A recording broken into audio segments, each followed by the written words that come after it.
संकट आता है पर हमें कुछ सिखा भी जाता है। संक्रमण के कारण इस बार गणेश उत्सव मनाने पर ग्रहण लग गया है, या यूं कहें कि इस बार पर्यावरण बचाव को लेकर इको फ्रेंडली गणेश की ही स्थापना होगी, वो भी सार्वजनिक पंडालों पर नहीं बल्कि घर में ही विराजेंगे विघ्नहर्ता। पर इन सभी के बीच मूर्तिकारों पर आर्थिक तंगी का बोझ आ गया है। देखिए खास रिपोर्ट। कहते हैं ना, विश्वास और दृढ़ आस्था पत्थर मिट्टी को भी भगवान बना देता है। अगर आस्था और अटूट विश्वास हो तो छोटे से इको फ्रेंडली गणेश प्रतिमा में भी भगवान का प्रतिबिंब नजर आने लगता है।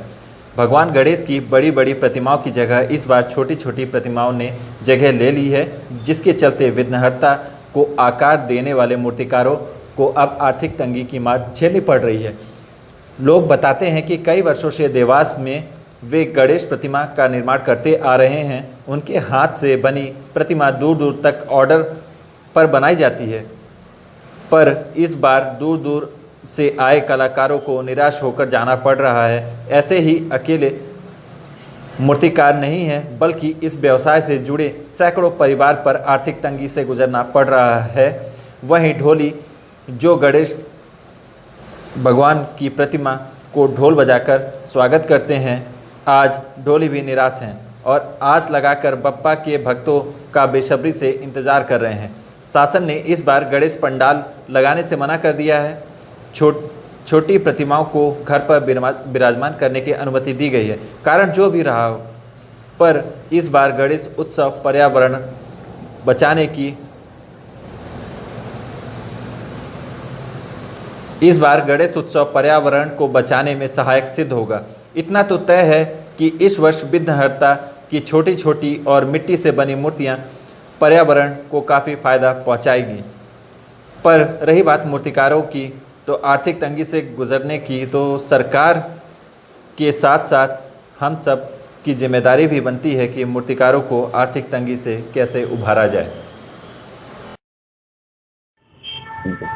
मेरे यहाँ वेस्ट बंगाल के कारीगर काम करते हैं और मेरा मूर्तियों का बिजनेस है। देखिए कितनी सुंदर प्रतिमा, ये प्योर मिट्टी की मूर्ति है और इसमें गंगा जी कोलकाता की मिट्टी उपयोग की जाती है, कानपुर की और गुजरात की मिट्टी उपयोग करके इतनी सुंदर प्रतिमा बनाते हैं हम, और पिछले कई वर्षों से बनाते आ रहा हूँ मैं। और मेरा इसके अलावा और कोई बिजनेस है ही नहीं। और इस वर्ष कोरोना के चलते हुए हमारे भूखे मरने की नौबत आ गई है, क्योंकि प्रतिवर्ष 500-700 मूर्तियाँ मेरे यहाँ बनती थी, बाहर जाती थी बांसवाड़ा, राणापुर, झाबुआ, रतलाम, राजगढ़, ब्यावरा, पचौर, किंतु कहीं का कोई ग्राहक नहीं है। सरकार के आदेश के अनुसार 3 फीट 4 फीट की मूर्तियाँ बना रहे हैं। मेरे यहाँ 20-22 लोगों का स्टाफ होता था, इस बार मात्र 6 लोगों का स्टाफ है, वेस्ट बंगाल से आता है। परंतु कोरोना के चलते हुए ये परिस्थिति है कि हमारा तो छोड़ो, इनकी पेमेंट निकालना मुश्किल हो रही है। इसके अलावा और कोई काम भी आदमी हमको क्या करे, गणेश जी की कसम खा के कह रहे हैं, हमारे को इतनी समस्या चल रही है कि इनका पेमेंट निकालना मुश्किल हो गया है। प्रति वर्ष आते थे, बहुत खुशी से यहाँ काम होता था, बाकी इस वर्ष कोई हर्षोल्लास नहीं, बहुत समस्याएं चल रही हैं। आगे क्या होगा समझ नहीं आ रहा। अभी दुर्गा पूजा आ रही है, उसमें भी क्या पता यही विघ्न आएगा या नहीं आएगा।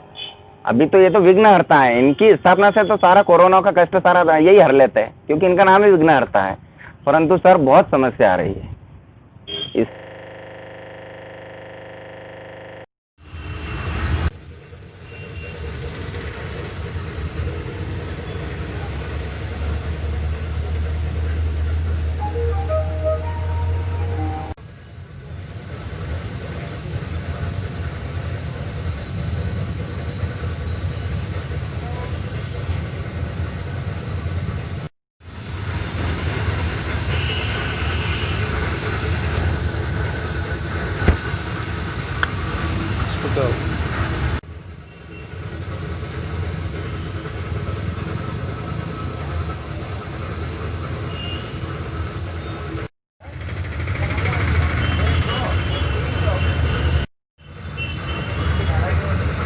क्या नाम है आपका? बलवान क्या करते हैं बलवान जी? ढोल बजाते हैं सर। यहाँ पे कहाँ खड़े हो, कौन सी जगह है ये? सर ये पंडाल में मूर्ति बनती है यहाँ पे, तो यहाँ क्यों खड़े हो आप?